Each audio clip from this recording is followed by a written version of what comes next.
지난 수요일 날 한번 저희가 이제 올해 들어서 처음 모였었는데요. 오늘은 주일로서는 첫 번째 주일입니다. 그래서 하루하루가 매일 다시 시작되잖아요.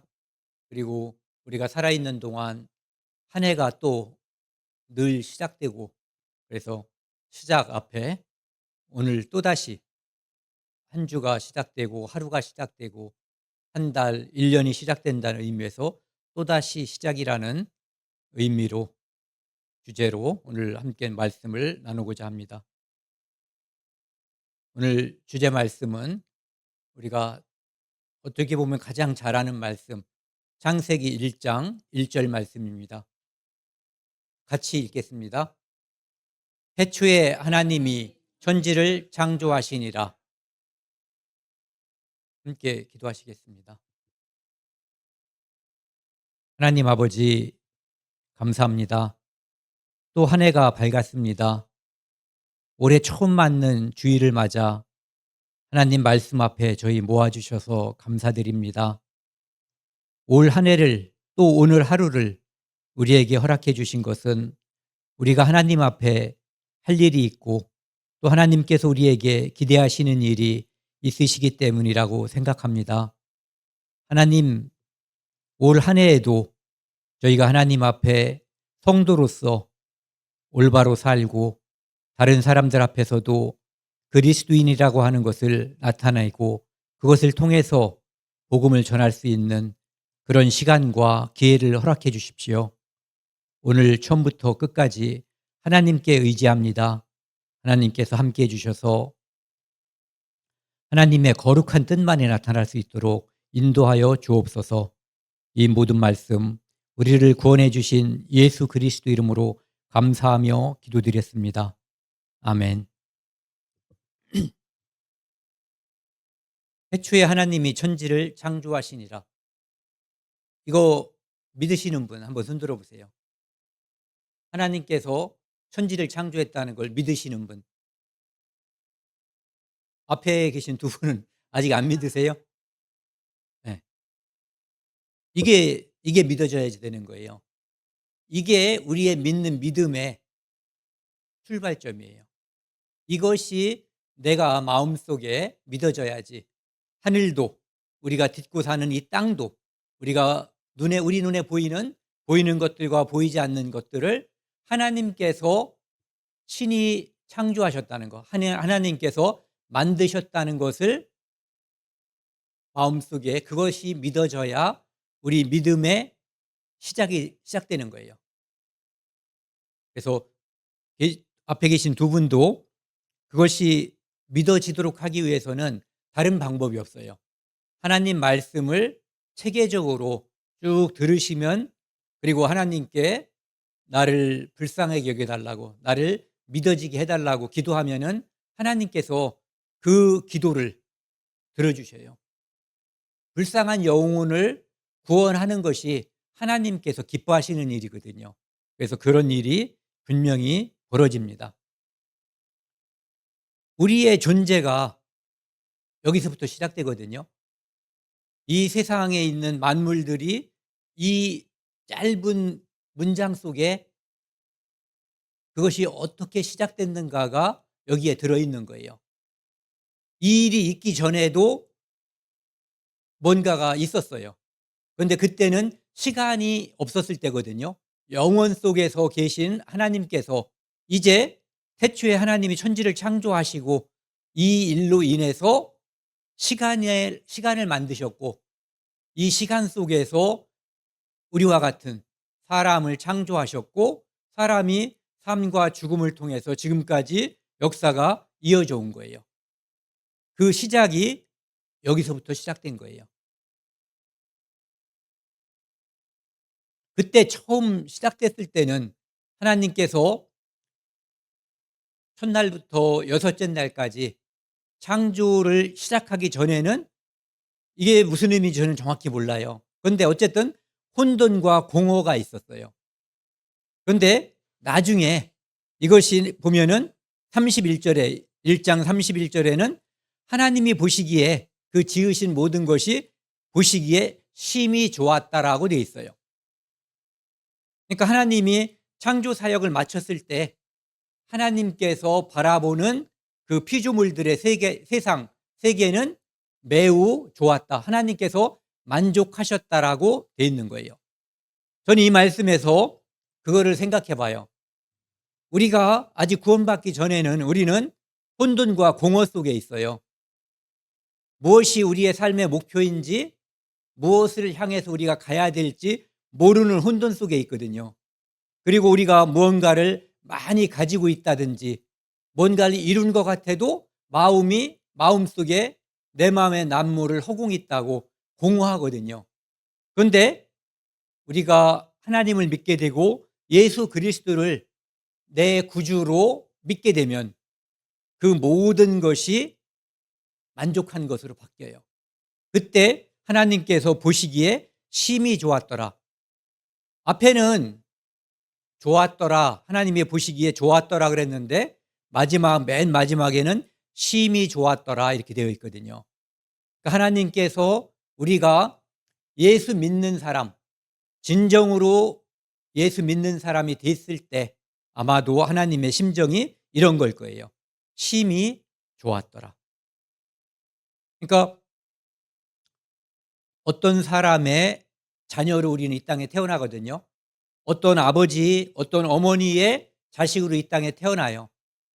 그 태어난 그 사람은 혼돈과 공허 속에서 이 땅에 살아가지만 언젠가 말씀을 만나고 예수 그리스도를 만나면 이 마음속에 만족이 오고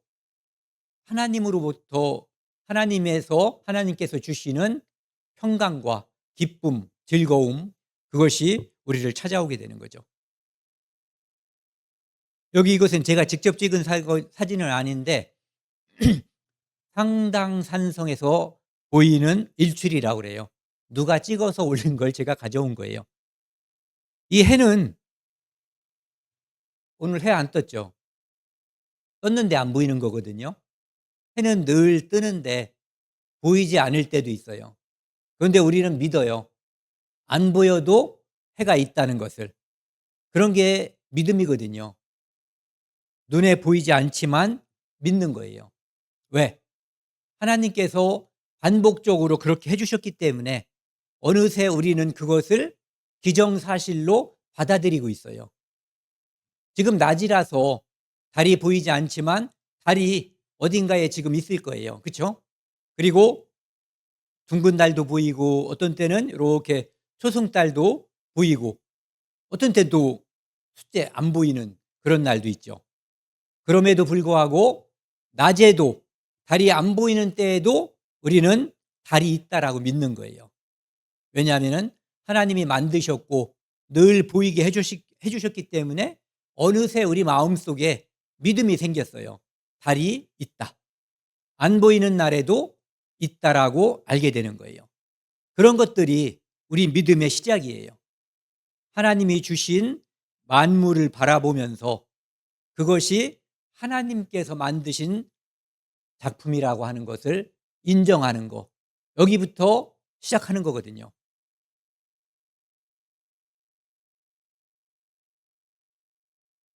매일매일 해가 뜨고 해가 지지만 같은 해는 없어요. 같은 해라고 생각하지만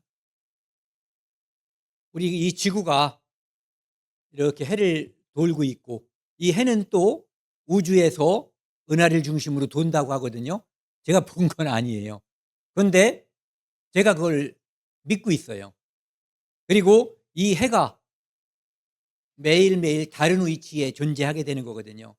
그러니까 해가 다른 위치에 존재하니까 우리 지구도 다른 위치에 존재하는 거예요. 그러니까 지구를 따라다니는 달도 역시 다른 위치에 존재하죠.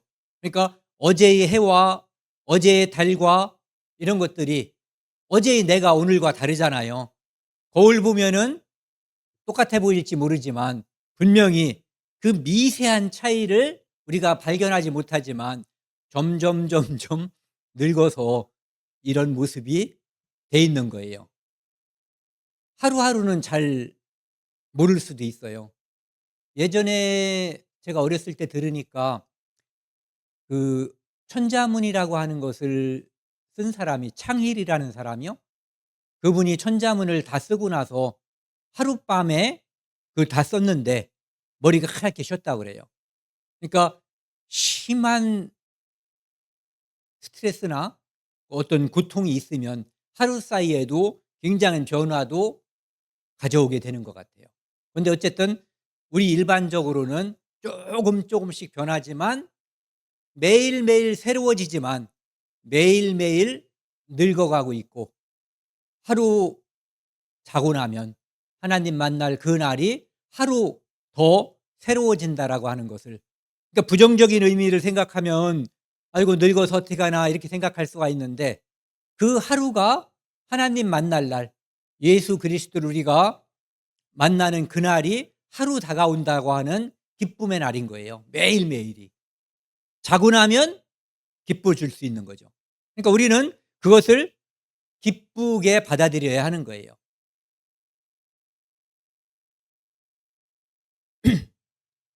이제 사람을 만드시는 일로 하나님께서 그 만물을 창조하시는 일의 마지막은 하나님께서 사람을 만드시는 거거든요.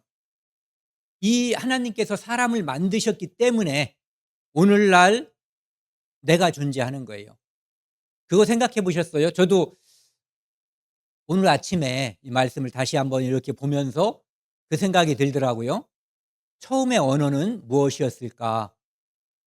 지금은 많은 언어가 있잖아요. 한국말도 있고 일본말, 중국말, 온갖 말이 많은데, 처음 말은 하나님께서, 우리는 어렸을 때 다들 아실 거예요. 애들이 말할 때 반복돼서 말한 그것을 처음에 인제 하게 되잖아요. 그러니까 주로 많이 첫 번째로 띄는 말들이 의미 있는 말 중에서는 엄마일 거예요. 엄마가 맨날 붙어 있으니까. 근데 이때 아담과 하와는 성인으로 존재했잖아요. 그리고 처음부터 옹알이 하면서 말을 배운 게 아니라 처음부터 말을 할 수 있었단 말이에요. 그럼 그 말은 하나님께서 쓰시는 그 말이었을 거라는 거죠. 예. 그러니까 바벨탑 사건으로 언어가 혼잡해되고 그 민족이 언어에 따라서 나뉘어지기 전까지 사용하던 말은 짐승도 알아듣고 하나님과 사람 사이에 직접 언어로서 소통되는 하나의 언어, 그게 지금 현존하는 어떤 언어인지는 모르지만 굉장히 좋았을 것 같아요. 태어나면서부터 말을 할 수 있다는 거. 근데 여기 보시면 그냥 그건 생각이 들어서 말씀드린 거고요. 하나님께서 아담을 만드시고 그다음에 인제 아담을 통해서 하와를 만드시거든요. 이게 인류 역사의 시작이 되는 거예요. 그러니까 세상의 시작과 인류 역사의 시작. 그러니까 세상 만물을 하나님이 바로 이것을 위해서 만든 거거든요. 사람을 위해서. 사람은 하나님을 위해서 만드셨다고 되어 있어요.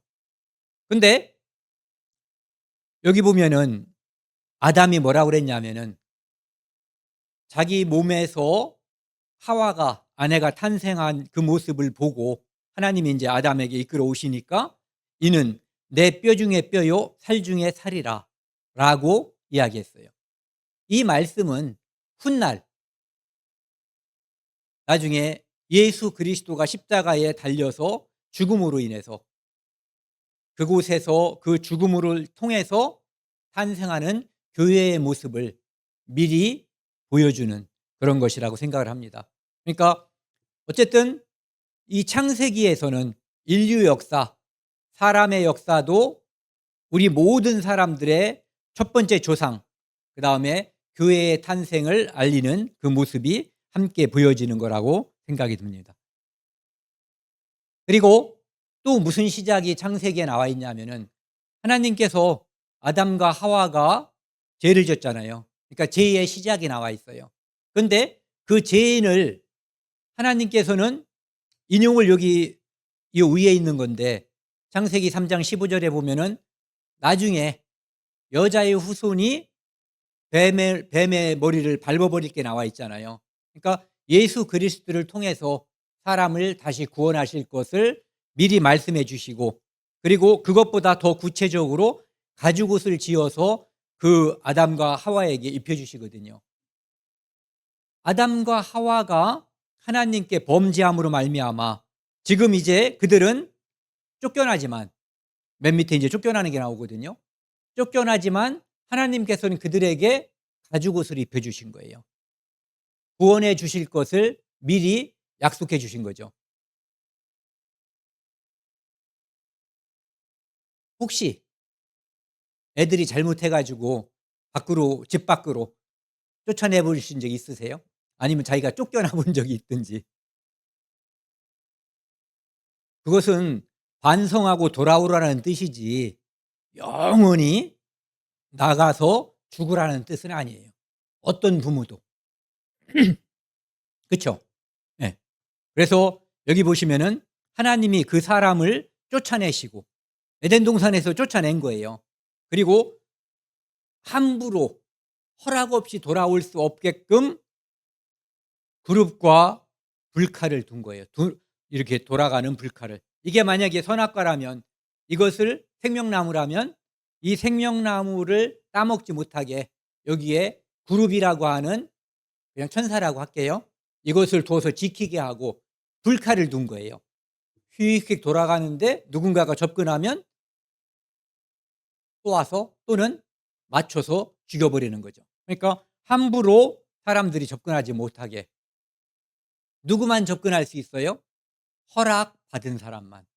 그래서 나중에 예수 그리스도께서 이 불칼에 스스로가 맞아 죽으셔서, 우리는 생명나무에 어떻게 접근하는 거냐 하면은 예수 그리스도를 밟고, 내가 곧 길이요 진리요 생명이라고 하는 그 말씀이 생명나무로 가는 그 길을 예수님께서 만드셨고, 예수님 자체가 생명나무라고 하는 그런 의미를 가지고 있는 거거든요. 그것이 이 창세기에서 범죄한, 그래서 하나님께로부터 쫓겨나고 저주를 받았잖아요. 만물이 저주를 받았고 사람도 저주를 받았어요. 그래서 두 가지 죽음이 사람들에게 시작됐어요. 하나는 육체의 죽음, 끝까지 돌아오지 않으면 영원한 죽음, 둘째 사망이 존재하게 된 거죠. 그 모든 시작이 창세기에서 선악과를 먹음으로 인해서 생겨난 것들이에요. 그런데 희망이 열려 있는 거죠. 가죽옷을 지어 입혀 주시고 돌아올 수 있는 길을 하나님께서 미리 준비해 주신 거예요. 그것도 우리의 노력으로 가는 것이 아니라, 죄는 사람이 졌지만 돌아올 수 있는 길은 하나님이 만들어 주신 거예요. 그래서 예수 그리스도가 아닌 생명나무로 갈 수 있는, 생명나무의 열매를 먹을 수 있는 어떠한 길도 없는 거예요. 예수 그리스도 외에는. 그리고 사람들의 범죄로 인해서 그 엄청난 심판이 있었죠. 우리가 흔히 말하는 노아의 홍수라고 하는 그 심판을 통해서 인류는 딱 한 사람, 아담의 후손이었어요. 이렇게 아담이 자식을 낳고 많이 이제 퍼져나간 거죠. 그 수억 명의 사람이 살던 세상에서 홍수를 통해서 딱 8사람만 남게 된 거죠. 노아와 아내, 셈과 아내, 함과 아내, 야벳과 아내 8명. 이 8명을 통해서 하나님은 새로운 역사를 시작한 거예요. 그래서 처음에 하나님께서 창세기 처음 시작할 때 생육하고 번성하고 땅에 충만하라고 말씀하시거든요. 그리고 이 홍수가 끝난 다음에 다시 그 말씀을 다시 하시는 거예요. 두 사람으로 인해서 온 땅에 홍수 전까지 사람들이 번성했고 충만했고, 이제는 노아라고 하는 한 사람 또는 셈, 함, 야벳이라고 하는 이 세 아들을 통해서 이 땅에 다시 사람들이 번성하게 되고 충만하게 되는 거죠. 동물들도 마찬가지죠. 홍수 때 그 방주에 탔던 그 한 쌍들, 그 쌍들에 의해서 이 땅에 지금에 있는 동물들이 다시 번성하게 된 거예요. 그러니까 이 시작은 두 번째 시작이거든요. 하나님께서 다시 한번 기회를 준 거예요. 범죄로 인해서 홍수로 다 쓸어버리지 않고 다시 한번 기회를 주신 거죠. 또 다른 시작이 된 거예요. 그래서 땅이 있을 동안에는 심음과 거둠과 추위와 더위와 여름과 겨울과 낮과 밤이 쉬지 아니하리라. 홍수 전에도 낮과 밤은 있었어요. 그런데 홍수 후에 심음과 거둠이 필요하게 된 거죠. 추위와 더위. 이것도 홍수 후에 생긴 현상들인 거예요. 여름과 겨울. 여름과 겨울이라고 하는 어떤 현상은 있었지만 온도 차이는 거의 존재하지 않았던 거죠. 그러니까 아주 이상적인 그러한 좋은 환경에서 엄청나게 사람들에게 시련을 주는 나쁜 환경으로 홍수 때 바뀐 거예요. 이 바뀌어진 환경에서 인류 역사는 다시 시작된 거예요. 우리의 족보는 쭉 올라가면 저는 창녕성 씨 일대 조상이 나와 있는데 그 위에 아버지는 누군지 아무도 안 가르쳐 주고 있어요. 그 족보 앞에다가 살짝만 써 놔도 되는데 그럼 또 남의 족보 가서 또 쳐다보면은 뭐가 쭉 갈 수가 있는데 그게 없는 거예요. 우리 족보의 한계예요. 오래된 김해김 씨나 또 무슨 김 씨죠? 오래된 게? 우리나라에서는 김해김 씨하고 경주김 씨? 김해김 씨가 오래됐다고 하잖아요. 그래도 그렇다고 해도 끝까지는 알 수가 없어요. 예. 그것을 알 수 있는 것이 성경이거든요. 아담, 의로는 하나님 이렇게 성경에서는 분명하게 제시하고 있죠. 그래서 홍수 후에 하나님은 노아의 가족을 통해서 다시 역사를 시작하셨어요. 그리고 이제 하나님께서 불안해할 수 있는 사람들에게 약속을 주셨어요. 그전에는 어떤 무엇을 약속한다는 말이 없어요. 그런데 여기 보면은 영원히 세우는 약속을 하나님께서 주시거든요. 예전엔 비가 한 방울도 안 내렸는데 비가 한꺼번에 40일 동안 밤낮으로 와 가지고 심판을 했고 이제는 오늘날과 같은 기상현상에 의해서 비도 내리고 구름도 끼고 하는 그런 날씨로 바뀌어 버린 거예요. 그러니까 그 배에 탔던 8사람 그리고 그 8사람에게 그 소식을 들은 그 자녀들이 구름이 끼고 비가 오고 그러면은 막 가슴이 벌렁벌렁거리고 두려웠을 거예요. '아 또 하시나? 또 심판하시나?' 이런 생각이 들 수밖에 없는 거죠. 그래서 하나님께서는 무지개를 두시고 약속을 하신 거예요. '내가 다시는 물로 이 세상 전체를 심판하는 일은 하지 않겠다.'라고 약속하신 거죠. 그래서 이 약속이라고 하는 것은 하나님께서 미래에 대해서 소망, 희망을 주는 거거든요. 우리에게 하나님께서 하신 이 약속은 다 말씀이거든요. 하나님의 말씀이 없으면 우리에게 희망, 소망이라고 하는 것은 존재할 수가 없는 거예요. 그분은 약속하시고 그분이 말씀하시면 그 말씀은 그대로 이루어지는 거예요. 언행일치라는 말 들어보셨죠? 말과 행동이 일치하는데 그것은 하나님께만 적용되는 말이에요. 어떤 누구도 그것을 할 수 없어요. 하고자 한다면 실패할 것이고 그래도 그것을 시도하는 분은 제가 볼 때는 훌륭한 분이라고 생각이 들어요. 그래서 언약이 시작이 되는 거예요. 이 모든 언약 중에 가장 최고의 언약은 우리를 위해서 예수님께서 십자가에 돌아가시고 그 피로 우리의 모든 죄를 영원히 완전하게 용서했다라고 하는 그 약속이 모든 언약의 최고봉이에요.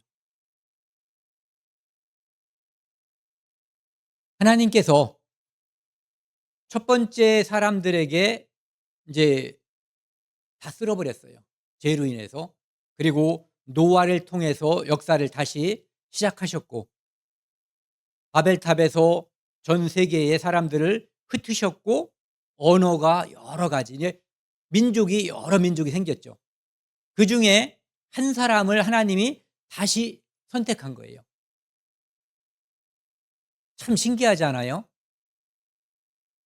노아 때 홍수로 인해서 심판받은 그 사람들의 후손이 아직 노아가 살아있을 그 당시에 바벨탑 사건이 벌어졌다는 사실. 근데 그렇게 하나님 말씀을 거역하고 하나님으로부터 멀어진 그 사람들 중에서 우상 숭배하던 그곳에서 하나님이 이제 또 한 사람을 선택하신 거예요. 이런 건 선택이라고 하는 거예요. 노아를 선택했다는 것도 노아를 선택한 거예요. 노아에게 특별한 사명을 주기 위해서. 아브라함도 하나님께서 특별히 선택한 거예요. 아브라함에게 특별한 사명과 임무를 주기 위해서. 그리고 아브라함에게 뭐라고 말씀하시냐면은 너는 복이 될지라. 그리고 3절은 같이 읽겠습니다.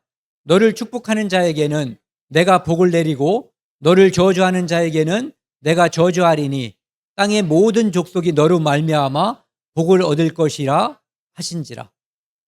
하나님께서 아브라함을 선택하시고 아브라함을 축복하면 그 사람도 축복해 준다는 거예요. 아브라함을 저주하면 그 사람도 저주한다는 것. 그리고 이 언약은 그대로 아브라함을 통해서 나중에 만들어진 나라 이스라엘에게 적용이 돼요. 이스라엘을 건드린 나라들은 다 하나님께 심판을 받아요. 그리고 이스라엘을 도와준 나라들은 축복을 받죠. 지금도 유대인들을 도와주는 나라들이 축복을 받은 걸로 보여요. 지금 현재도. 그러니까 하나님 말씀을 과거에 어떤 사람이었든 관계없이 하나님 말씀에 순종하고 하나님 말씀에 따라서 살면 하나님께서 그를 축복하시고 그를 통해서 이제 하나의 민족을 이루시고 최종적인 목표는 그 민족을 통해서 예수 그리스도가 이 땅에 나오도록 태어나도록 하는 거죠. 그래서 새로운 역사를 시작하기 위한 첫 번째 포석으로서 이제 아브라함을 선택하는 거예요. 하나님의 제사장 나라. 다른 사람들은 그 경험을 잘 할 수가 없어요. 그런데 이스라엘 민족은 하나님께서 이 약속을 주셨고 그래서 이스라엘은 하나님께 순종할 때는 번창하죠. 우상을 숭배하고 하나님 말씀으로부터 멀어져 나가면 그 나라가 쪼그라들고 결과적으로는 망하게 되는 거예요. 그것이 주변 나라들에게 또는 이스라엘에게 하나님 말씀을 순종하고 하나님께 순종하면 축복을 받는구나. 그렇지 않으면 저주를 받는구나 라고 하는 것을 보여주는 거예요. 그래서 이스라엘 민족이 그것을 알게 됨으로써 그것을 바라보는 또는 그것이 계속 이렇게 전 세계에 선전이 됨으로써 사람들로 하여금 나는 하나님 말씀을 순종해야지 라고 하는 시범 케이스? 그런 것을 만들어준 나라가 바로 이스라엘 민족이 되는 거죠. 그 시작을 아브라함을 통해서 하시는 거예요.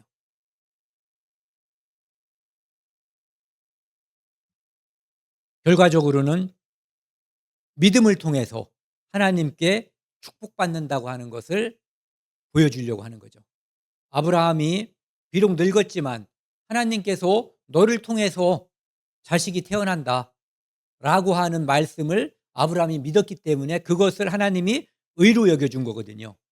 그것처럼 우리는 우리 시대에 보지 않고 믿는 자는 복되다 했잖아요. 예수 그리스도가 2000년 전에 골고다 언덕에서 십자가에서 돌아가신 사실을 우리는 이 성경책을 통해서 아는 것이지 믿는 것이지 예수님을 본 적이 없잖아요. 그런데 보지 않고도 이 말씀에 의지해서 믿게 되는 아브라함처럼 불가능한 것 또는 보이지 않는 그것을 믿는 자들에게 축복하시는 하나님을 알게 해 주기 위해서 아브라함을 통해서 그 민족을 쭉 이끌어 오신 거예요. 결과적으로는 예수 그리스도를 이 땅에 태어나게 하는 거죠. 그 민족을 통해서. 그래서 아브라함이 이삭을 낳고 이삭이 야곱, 이스라엘을 낳고 이 이스라엘의 12 아들과 이스라엘이 야곱이 애굽으로 가게 됐어요. 그곳에서 오랜 시간 동안 종살이했는데 하나님께서 그 민족을 일방적으로 그들을 하나님께서 일방적으로 건져준 거예요. 종을 자유민이 되게 해주신 거죠. 그래서 성경에서는 이스라엘 민족에게 하나님께서 뭔가를 꾸짖거나 옛날 일을 기억하게 하려고 말씀하실 때 너희는 종되었던 애굽에서 내가 건져줬다는 거, 그것을 기억하라는 거죠. 그 사건이 어마어마하고 그 사건을 통해서 너희는 하나님의 거룩한 백성, 신명기 7장 6절에 보면은 성민 또는 택했다 해가지고 선민이 됐다라고 하는 것을 보여주고 있거든요. 그 선민의 흥망성쇠를 통해서 좀 전에 아브라함을 통해서 약속해 주신 축복하는 자에게는 축복해 주고 저주하는 자는 저주한다라고 하는 제사장 나라의 모습을 보여주려고 한 거예요. 그리고 궁극적으로는 그 민족을 통해서 하나님의 이 말씀 이것을 기록하게 하고 그리고 그 아브라함의 태를 후손의 태를 통해서 예수 그리스도를 이 땅에 태어나게 함으로써 인류를 구원하는 하나님의 가장 멋지고 최종적인 목표를 달성하기 위한 것이죠. 그래서 출애굽기 12장에 보면은 애굽에서 있었던 그 이스라엘 민족을 하나님이 건져 주실 때 한 가지 사건을 일으켜요. 9가지 재앙을 내리지만 그 9가지 재앙보다 가장 중요한 것은 10번째 재앙 유월절 사건이거든요. 양 한 마리를 잡아서 그 양의 피를 그 설주와 인방에 바르게 함으로써 그 장자를 대신해서 양이 죽음으로써 그 피를 볼 때 내가 너희를 넘어가리니 재앙이 너희에게 내려 멸망하지 않는다라고 하는 약속을 주신 거예요. 그것이 구원에 관한 약속이거든요. 그 약속이 우리의 유월절 양 예수 그리스도께서 희생됐다고 하는 고린도전서 5장 7절 말씀에 그대로 이루어진 거거든요. 그래서 세상 죄를 지고 온 하나님의 어린 양이라고 하는 그 말씀 속에는 바로 유월절에 죽었던 그 양의 모습대로 이 땅에 예수님이 오셔서 우리를 대신해서 죽음으로써 이스라엘 민족이 애굽의 종되었던 곳에서 건져짐으로써 자유민이 된 것처럼 이 땅에서 마귀의 종이었던 모든 인류를 예수 그리스도의 십자가의 피로써 유월절 양으로서 세상 죄를 지고 간 하나님의 어린 양으로서 건져줌으로써 자유민이 되게 하는 그 역사를 이루게 하는데 그 첫날이 바로 유월절이라고 하는 거죠. 그래서 이스라엘 민족에게는 해방받은 날이 유월절이에요. 그러니까 너무너무 기쁘고 의미 있는 날이죠. 그럼 우리에게는 네, 우리가 구원받은 날이 있는 거예요. 그 날짜가 중요하다는 뜻이 아니에요. 유월절이 존재하는가? 내가 구원받은 날이 예수 그리스도의 십자가의 피로 나 같은 죄인이 영원히 죄사함을 받은 그 첫날이 존재하는가? 이것이 중요한 거예요. 여기 보면은 이 달을 너희에게 달의 시작 곧 해의 첫 달이 되게 하고 이것이 이스라엘 민족이 구원받은 달이에요. 유월절이 속한 달. 우리에게도 이 날이 필요한 거예요. 어린 양의 십자가의 피가 내 죄를 영원히 용서했다는 것을 믿게 된 그날. 그 기쁘고 기쁜 날. 의미 있고 의미 있는 날. 이것이 내 인생의 새로운 시작이 되는 거예요. 내 인생의 처음은 엄마 아버지로부터 시작을 됐어요. 그런데 그때는 빛이에요. 예수님이 내 마음에 내 인생에 오기 전이에요. 비포 그리스도고, 언젠가 내가 하나님을 알고 예수 그리스도를 나의 영원하고 유일한 구세주로 받아들인 그 첫날이 있는 거예요. 그날이 바로 내가 내 인생에 있어서 유월절이에요. 그것이 반드시 필요한 거예요. 새해 첫날, 여기 보면 그 달의 시작, 곧 해의 첫 달이잖아요. 네. 첫 달 14일이 유월절이에요. 우리에게도 이 날이 필요한 거예요. 저는 잘 모르고 살다가 올림픽이 열리던 해에 5월 달에 성경을 통해서 내가 궁금하고 물어봤었던 것에 대한 내 인생의 모든 질문에 대한 답을 얻었어요. 그리고 하나님이 천지 만물을 창조하셨고, 나는 불행하게도 내가 옳게 살려고 애썼음에도 불구하고 나는 하나님 앞에 죄인이라고 하는 사실을 그때 발견했어요.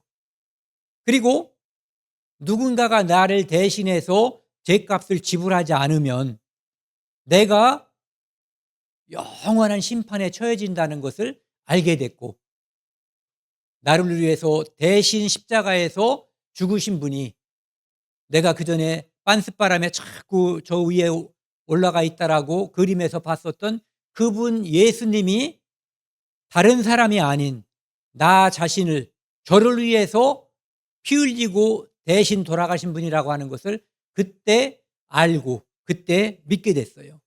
그날이 저의 유월절이에요. 그날이 저의 첫날이에요. 거듭난 첫날. 그것을 위해서 이 땅에 예수님이 탄생하신 거예요.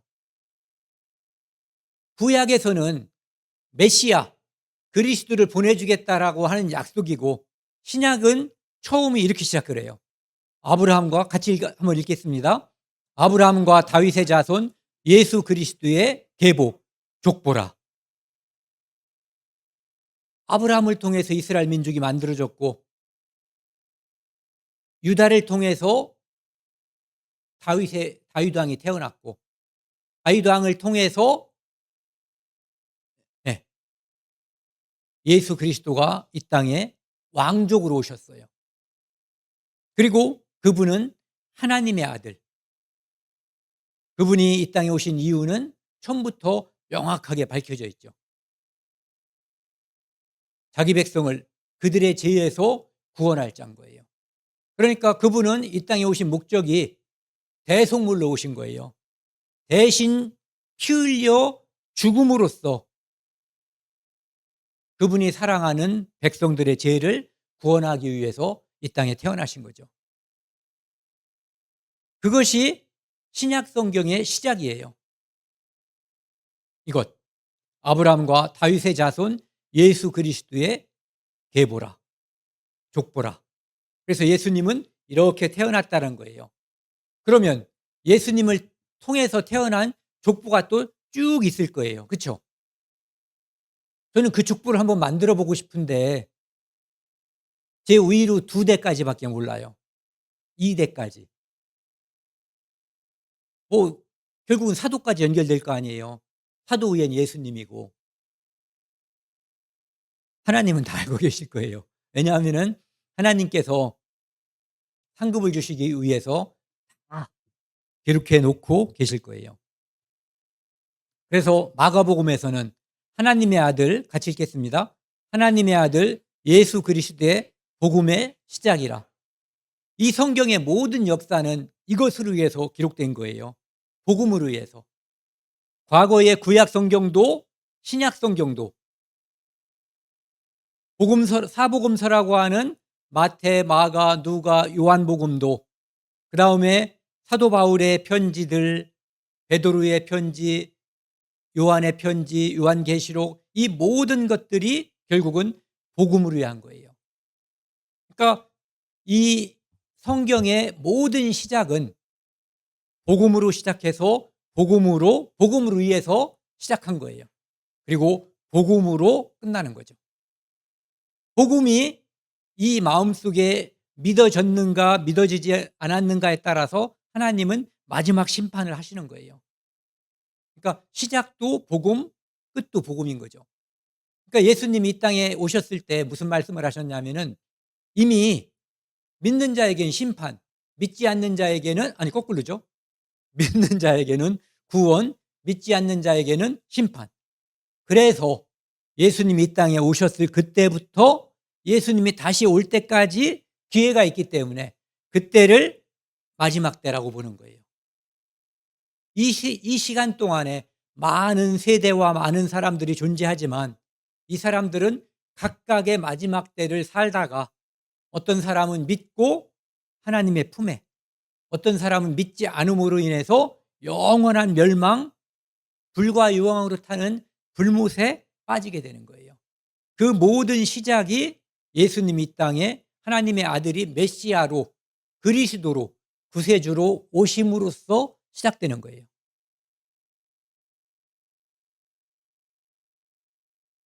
우리가 이 땅에 살면서 궁금한 게 있잖아요.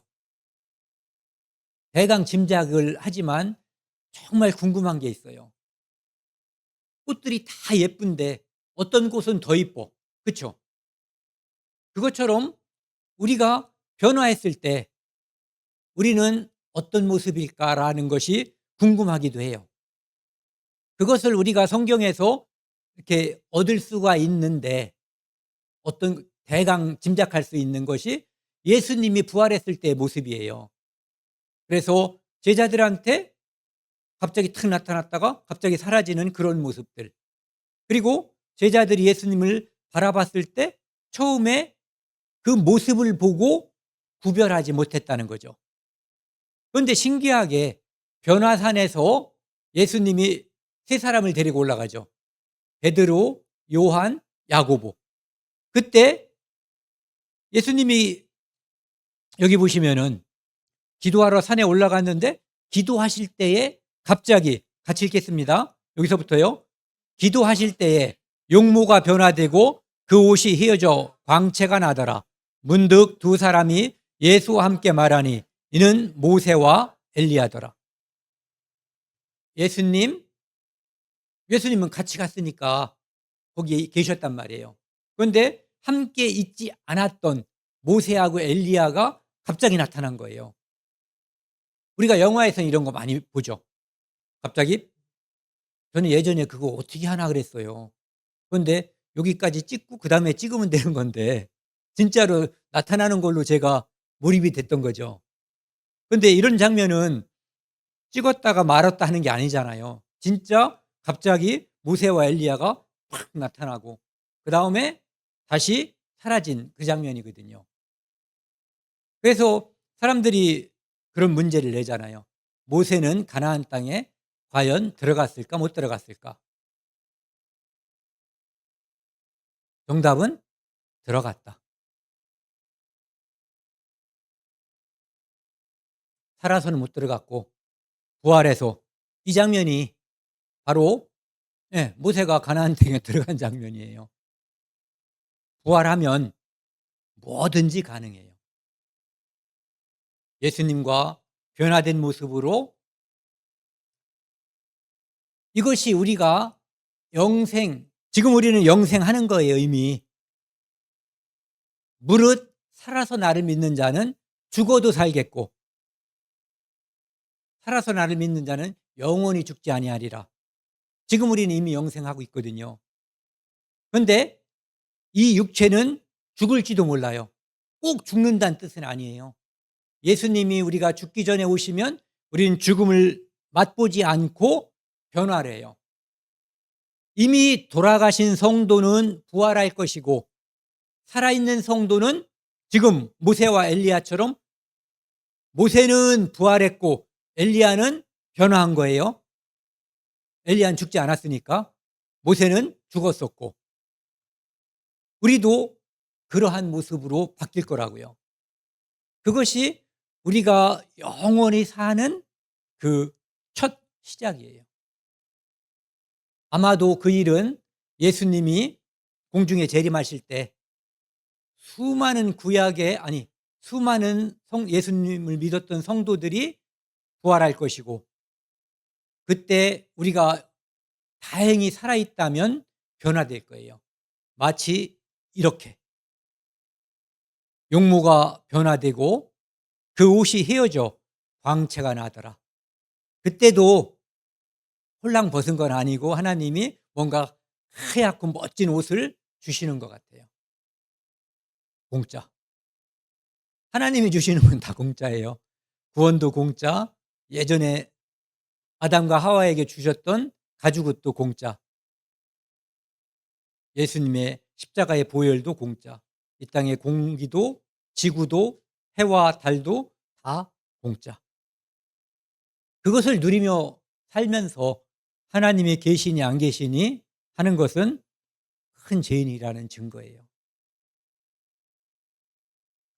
이제 그러면은 우리의 그 영원한 모습으로 변화되는 그 일의 시작은 어떻게 시작이 되냐 하면은 바로 예수님께서 가시기 전에 약속을 해 주셨어요. 내가 다시 온다. 첫 번째 약속. 그리고 내가 다시 두 번 오시는 거잖아요. 다시 오기 전에 성령으로 너희에게 먼저 오신다. 그리고 두 번째, 구름을 타고 공중에 오신다. 세 번째, 다시 지상에 오신다거든요. 그러니까 성령이 오시면 사람들에게 과거에 있었던, 예수님이 뭔가 미진하게 했었던 것까지도 다 알고 기억나고 하게 해 주시는 거예요. 그 성령이 이 성경 말씀을 통해서 가르쳐 주시는 거거든요. 그래서 예수님의 그 말씀을 믿고 사람들이 이제 기도한 거예요. 근데 그 기도한 사람 중에 어떤 부류들은 예수님께서 약속해 주신 그 성령 보혜사를 맡게 돼요. 근데 또 어떤 사람, 여기 나와 있는 유다라고 하는 사람은 몸이 곤두박질하여 배가 터져 창자가 다 흘러나왔다고 돼 있어요. 이 유다는 자기 직무를 버리고 제고소로 갔다고 돼 있거든요. 그리고 예수님께서는 마태복음 26장 24절에 태어나지 않았으면 차라리 좋을 뻔했다라고 말씀해 주셨어요. 그러니까 이 땅에 태어났는데 예수님을 믿지 않으면 태어나지 않은 것만도 못하다라고 하는 저주가 있다라고 하는 것을 말씀하신 거예요.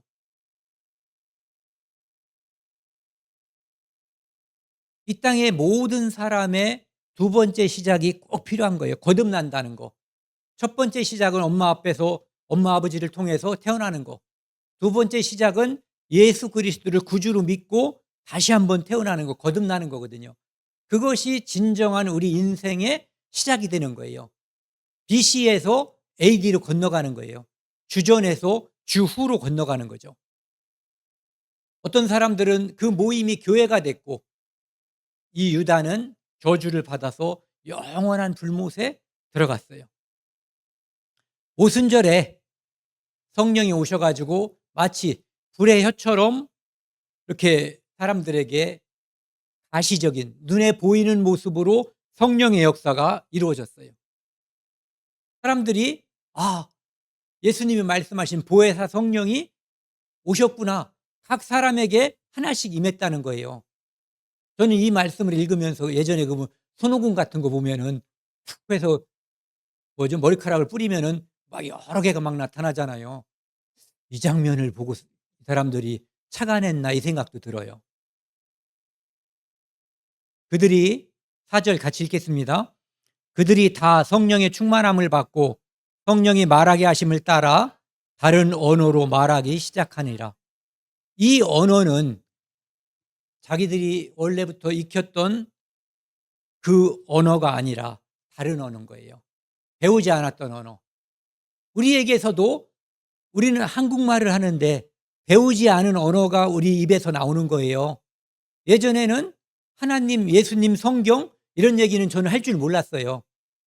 그런데 예수님을 믿고 나서 제 입에서 다른 언어, 예수 믿으세요. 하나님을 아셔야 합니다. 그리고 그분을 통해서 얻은 소망에 관한, 영원한 천국에 관한 그 이야기를 하는데 그 언어들이 다른 언어예요. 이 땅에서 제가 썼던 그 언어가 아니라는 거죠. 비슷한 단어인데 전혀 새로운 이야기를 하고 있는 거예요. 거듭난 사람의 입에서 나오는 말이 그렇게 새로워지는 거죠. 그것이 이 땅에서 우리 삶에서 새롭게 시작하는 사람들의 입에서 나오는 새로운 언어들이에요.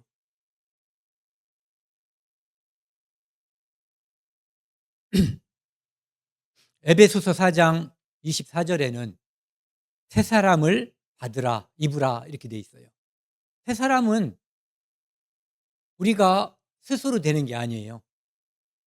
스스로 새 사람이 되려고 노력한 것이 처음에 아담과 하와가 무화과나무 잎을 엮어서 치마를 해 입었을 때 그들은 스스로 새 사람이 되려고 노력했어요.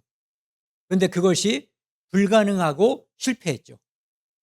그래서 하나님께서 그들에게 가죽옷을 지어 입혀주셨고 그것은 하나님이 지어 입혀주신 거예요. 그때 그들은 죄를 가리움을 받을 수가 있었던 거예요. 새 사람은 여기 보세요. 하나님을 따라 하나님이 해줘야 되는 거예요. 의와 진리의 거룩함으로 이 거룩함은 죄가 제사함을 받은 사람이 거룩함이거든요.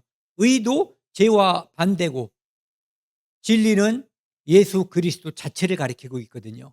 그러니까 지으심을 받은 새 사람을 입으라. 거듭난 사람. 의와 진리와 죄로부터 멀어진 새롭게 태어난 그 사람을 우리가 새 사람이라고 하는 거거든요.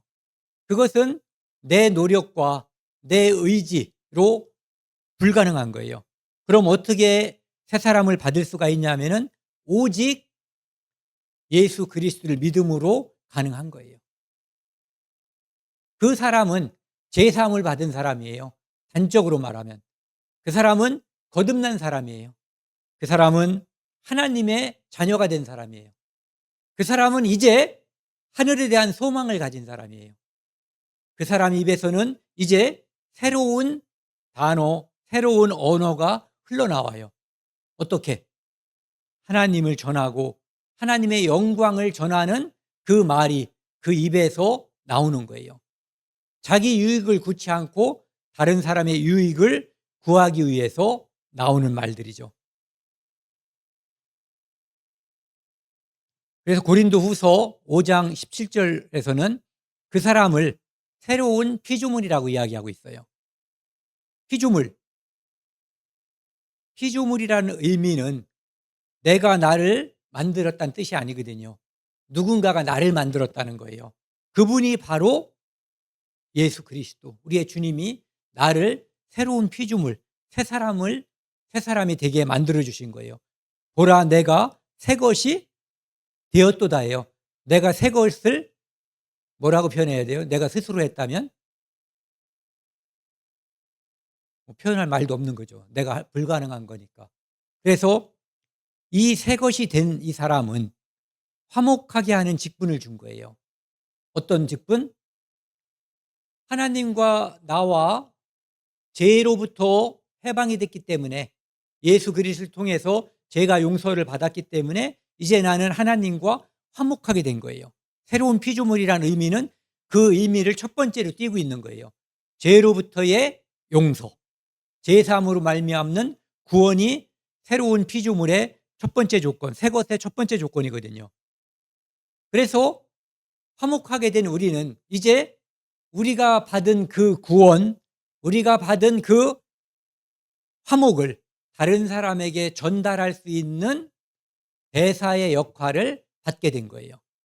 화목하게 하는 직분을 우리에게 주셨어요. 주셨으니까 받은 거죠. 이 직분을 수행하는 것이 우리가 이 땅에 살면서 해야 될 일이에요. 그들의 죄를 그들에게 돌리지 아니하시고 화목하게 하는 말씀을 우리에게 부탁하셨다. 우리 죄를 우리에게 돌리지 않았어요. 그래서 우리가 새 것이 되었고 새로운 피조물이 됐거든요. 그리고 우리는 다른 사람들에게 화목하게 하는 그 직분을 수행할 수 있는 능력을 하나님으로부터 받은 거예요. 자기가 그것을 스스로 할 수 있다라고 생각하면 아무도 할 수 없는 거예요. 오직 하나님으로부터 받아야만 그 일을 할 수가 있는 거죠. 그러니까 구원이란 모든 단어는 다 수동, 피동태예요. 내가 나를 구원했다 그런 단어, 문장 자체가 없어요. 구원받았다, 구원 얻었다 이렇게 되는 거죠. 그래서 그 사람에게 그렇게 새로운 피조물이 되고 화목하게 하는 직분을 받은 사람에게 하나님께서 요구하는 게 있어요. 7절, 8절 같이 읽겠습니다. 우리 중에 누구든지 자기를 위하여 사는 자가 없고 자기를 위하여 죽는 자도 없도다.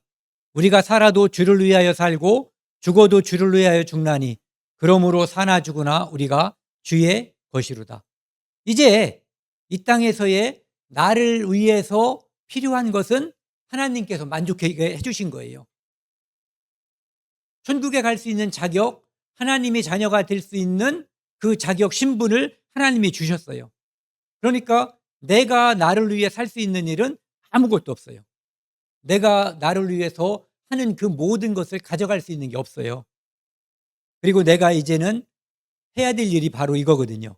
우리가 살아도 주를 위하여 살고 죽어도 주를 위하여 죽나니, 이 이야기는 결국은 그것이 나를 위해서 사는 거예요.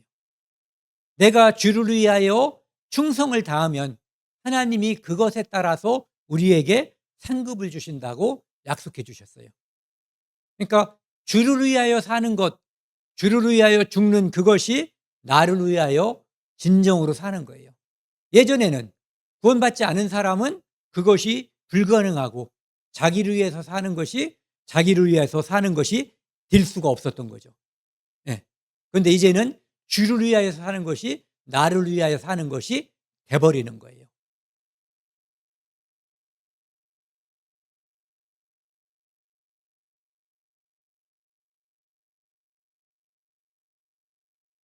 여기까지 하겠습니다. 고린도후서 5장 15절 말씀이요. 같이 읽겠습니다. 그가 모든 사람을 대신하여 죽으심은 살아있는 자들로 하여금 다시는 그들 자신을 위하여 살지 않고 오직 그들을 대신하여 죽었다가 다시 살아나신 이를 위하여 살게 하려 함이니라. 좀 전에 말씀드린 것처럼 우리에게 우리의 삶의 목적을 예수님이 대신 달성해 주신 거예요. 그렇기 때문에 우리는 나를 위하여 살 필요가 없어요. 그리고 다른 사람의 구원, 다른 사람을 하나님과 화목하게 하는 그 일에 내가 사용되면 되는 거예요. 그런데 그것이 바로 나를 위하여 사는 거예요. 여기서는 다시 그들 자신을 위하여 살지 않고 오직 그들을 대신하여 죽었다가 다시 사신 이를 위하여 살게 하려 함이라. 그래서 우리를 구원하셨다는 거고 우리는 그렇게 살아야 한다는 거예요. 그것이 주님을 위한 것이고 동시에 나를 위한 정말 현명하고 지혜로운 삶의 방식이며 태도라는 거죠. 오늘은 여기까지 하겠습니다. 함께 기도하시겠습니다. 하나님 아버지 감사합니다. 오늘 2025년 새해 첫 주일을 맞아 시작이라는 주제로 하나님의 말씀을 함께 나누었습니다. 시간이 흘러가지만 우리에게 매일매일이 새롭게 주어집니다. 그 새롭게 주어지는 그날을 헛되이 보내지 않고 새롭게 주어진 그날을 통해서 새로운 의미를 부여하고 새롭게 된 내가 예수 그리스도를 위해서 살고 하나님께서 우리에게 주신 선물을 다른 사람에게 소개하는 그날을 위해서 살 수 있도록 도와주십시오. 올 한 해도 하나님께서 주시는 은혜로 살 수 있게 해주시고 말씀으로 살게 해주시고 오직 믿음으로 살 수 있게 도와주십시오. 이 모든 말씀 우리를 사랑하시는 예수님 이름으로 감사하며 기도드렸습니다. 아멘.